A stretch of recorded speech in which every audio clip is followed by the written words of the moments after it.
Good morning. In this video, we are going to start with chapter 15, probability. Now, what is probability? How likely something is going to happen, that is called as probability. For example, right now we are in the middle of summer. Okay, so there is very less chance that it's going to rain now. That is very less probability for there to be rain right now. That is probability in simple words. In 9th standard, you have already studied probability, but that is experimental probability. Okay, now we are going to have a theoretical approach for probability. Now, what is the difference between experimental and theoretical? Okay, I'll give a small example. Do you all watch cricket match in the TV? Okay, when you are watching that, in the second innings, okay, towards the middle or beginning of the second innings, you will have a small display saying that there is 56% chance that team B will win this match. I'm not talking about the people's opinion poll. I'm talking about the actual statistics, actual fact numbers which they show. Okay. That is done using probability. They will show how much team A and team B has scored at this time, how many wickets are lost, and then they will tell whether if they play in the same way, team A would win or team B would win. That is what they try to find out. That is probability, and that they will show as a small during your TV live session also you will see all that. Okay, so in this chapter we are not going to see very complicated one as which team would win and all. There are so many factors involved in that. It's a lot of complicated calculation for it. Okay, so we are now going to see the basics of probability. A theoretical means anything with proper facts and numbers to prove what you are saying. For whatever the event is, outcome is, a proper numerical answer. Okay, so that is theoretical approach. Before we move on to the main thing, we will see some of the terminologies. Okay, probably you already know that. We'll just have a revision of everything. Okay, the first one is outcome. Now, what do you mean by outcome? Answer for anything that happens. That is, for example, if you are tossing a coin, there is a head and a tail. So, two answers, two results are possible. That is called as outcome. Head is an outcome, tail is another outcome. Okay, so whatever result that you will get is called as outcome. The next one, sample space. I'm sure you have studied extensively about sample space in 9th standard. So what is a sample space? It is a set of all the outcomes. That is, if you are going to have a coin, then you will have the answer of head or tail. We'll write it in between curly brackets. Okay? Or if you are throwing a dice, then you will have 1, 2, 3, 4, 5, 6. So, listing out all the outcomes in between two curly brackets, that is called as a sample space. Okay. Next, these are just single outcomes. Suppose if you are going to toss two coins, or you are tossing a single coin two times, what would be the outcome? First, it could be a head or a tail for the first toss. The second toss, it could be a head or a tail. Again, for the second toss, it could be a head or a tail. How will you write the sample space for it? Again, inside the curly bracket, we'll go, this is a form of a tree. H, H. So, H, H, H, T, T, H, and T. Okay, so you probably already know this. This is another simple way in which you can remember and not miss out on anything. This is when two coins are tossed or a single coin is tossed two times. What if three times? Okay, so first time it can have head or a tail. Second time it can have a head or a tail. Then again, third time, it can have head or tail, again head or tail, again head or tail, and again head or tail. So what all are we having? Again go to each and every branch of this tree. H, H, H. Then H, H, T. Then H, T, H. Then H, T, T. Then T, H, H. T, H, T. T, T, H, T, T, T. So totally 8 outcomes for this, and this is how we list out the sample space. Okay, so in case we are having more number of choices, in this, if you are writing in this manner, you will not miss out on anything, you will not be repeating anything also. If you already know to list out directly, well and good. Okay, this is an easy way to remember how to do this. Same way for dice also. So we will see that in the upcoming exercise. Okay. Next, equally likely. Have you heard of this word? Third one which we are going to see is equally likely. Equally likely means if you are tossing a coin, every time we say that to be unbiased coin. Okay, so if you are tossing a coin, there's going to be one head and one tail. It's not going to be two heads or two tails, isn't it? So that kind of outcome wherein each and every outcome has the same probability, that is called as equally likely. Okay, throughout this chapter we are going to consider only equally likely outcomes. So if you see tossing of coin, head or tail, both are going to have probability 1 by 2. If you are throwing a die, there are 1 to 6, probability will be 1 by 6 for it. Those things are called as equally likely. That is, there is an equal chance of every number appearing on the dice. Okay, so that is the third term that we are having, equally likely. With the next one, probability of an event. I told you that in 9th standard you have studied only experimental one. Now we are going to the theoretical. So the actual formula for probability of an event. Okay, probability of an event, E, event is same as outcome, will be denoted by P of E is equal to number of favorable outcomes by number of all possible outcomes. Okay, so this is number of favorable outcomes divided by total number of outcomes.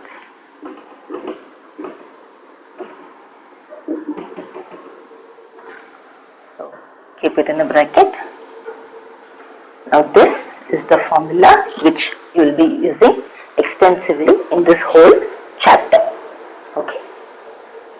Next we will see some of the properties of this. First one would be sum of the probabilities of elementary events is 1. That is, elementary events means every single event. Suppose we are tossing a coin, then we will have head and tail. If we are tossing a die, we have 1, 2, 3, 4, 5, 6. Each and every outcome is the elementary event. Sometimes you can have your events as greater than 4, less than 3, 3 and 6, 3 or 6. You can have a combination of your outcomes also. So as an event, elementary event means there is no combination, there is going to be a single event only. Single outcome alone is called as elementary event. So they are all equally likely. So probability of getting a head is 1 by 2, getting a tail is 1 by 2. Here it is 1 by 6, 1 by 6, 1 by 6, 1 by 6 and 1 by 6. Okay, so if you add them, half plus half, 1. Here if you are going to add everything, there are 6 numbers, so it will be 6 by 6, again 1.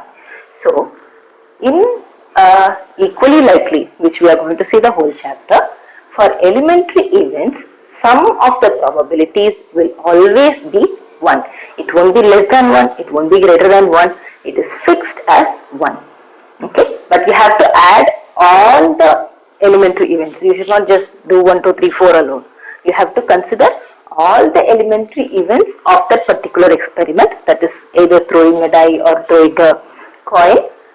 All the outcomes you have to see, their elementary events, probability, sum of them is going to be 1 for us. Okay, so now let's take the next one, complementary event. We'll move on to the next one. Complementary event. What is the meaning of complementary event? That is not an event. So P of not E. Okay. So if event is getting a head, then not event will be not getting a head.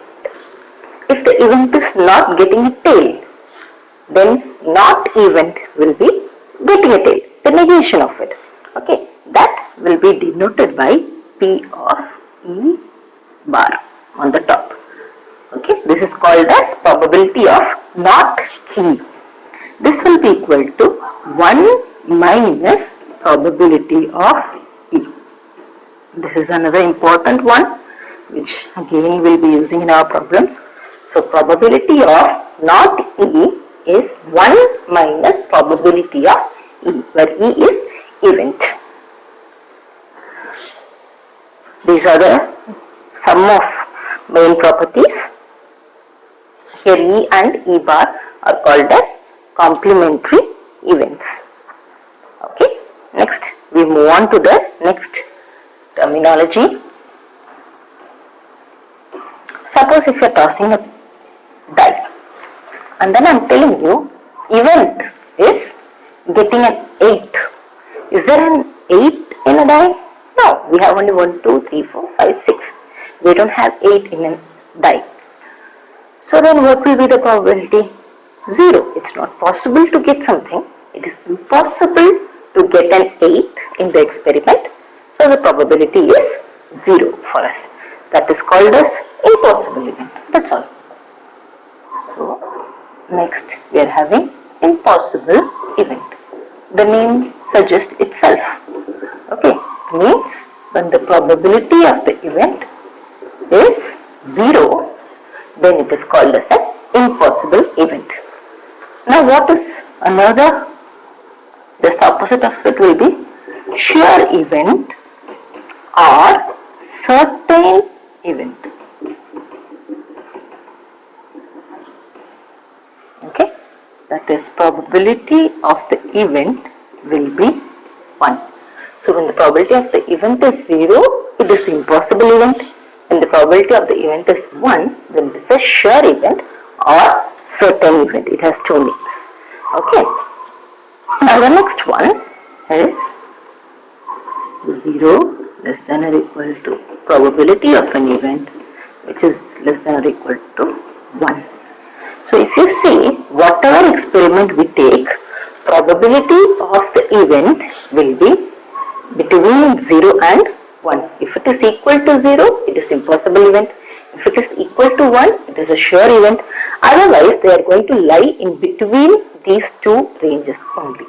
Okay, so it can be half in the case of coin, 1 by 6 in the case of a die. So it can be in fractions, or you can write it in decimal. You can write it as 0.5, or you can have 0.8, 0.1, 0.115, anything. It just has to lie between 0 and 1. Either it's in the fraction form or decimal form or even percentage form. Now what do you mean by 56 percentage? I told you in cricket they show 56 percentage. So what is percentage? 56 by 100 It's a fraction. If you're writing decimal, 0.56. 0.56 lies between 0 and 1. So a probability can be a fraction, decimal, or even a percentage. But it has to lie between 0 and 1. It cannot be 1.5, 10, 100, anything, not possible. Less than 0, that is negative numbers are also not possible. Okay, so you just have to keep in mind in this range, then it could be a probability. Okay, so in case if you are getting an answer greater than 1 in your exam, beware, for sure it's going to be a wrong answer. Okay.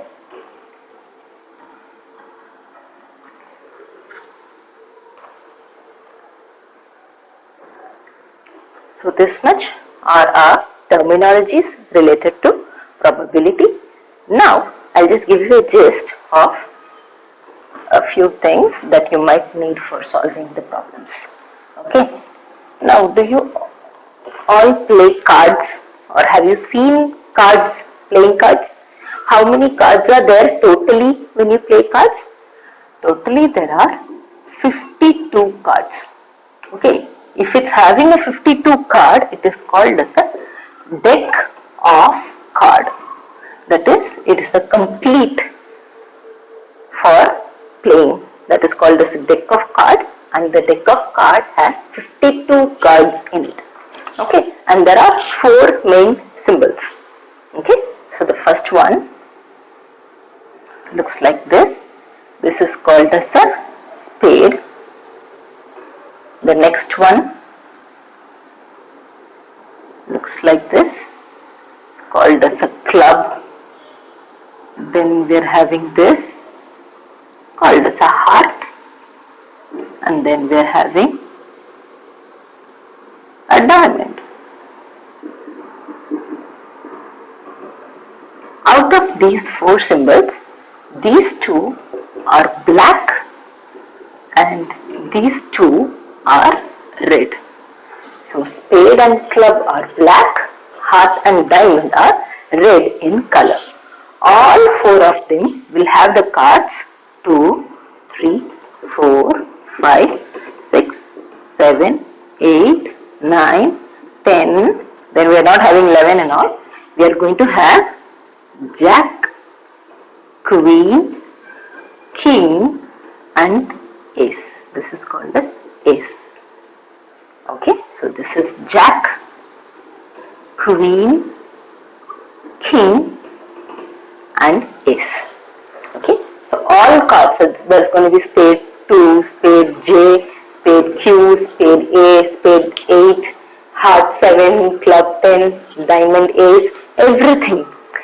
Each and every, so if you count them, 1, 2, 3, 4, 5, 6, 7, 8, 9, 10, 11, 12, 13.